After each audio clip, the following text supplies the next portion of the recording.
ধন সম্পদ হওয়ার আগে অহংকারী হওয়া যাবে না, মানে এমন কোনো কাজ হালাল কাজে ইনকাম হইতে পারে সেটাকে ছোট চোখে দেখে পিছিয়ে থাকা হবে না। যে কোনো হালাল কাজকে যখন আপনি ছোট চোখে দেখে পিছিয়ে থাকবেন তখন আপনি অবশ্যই অহংকারী, এই জন্য পিছিয়ে আছেন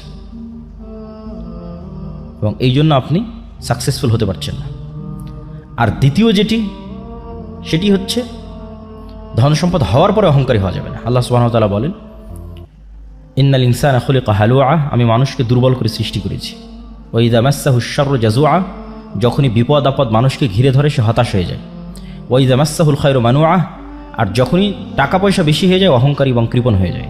তাহলে এই যে মানুষের দুইটা ডাইমেনশন, যে যখন চারিদিকে বিপদ ভীত সন্ত্রস্ত, যখন চারিদিকে টাকা পয়সা কৃপণ অহংকারী, এই দুটাই আল্লাহ অপছন্দ করেছে। এটা দুর্বল ব্যক্তিত্বের পরিচয়ক।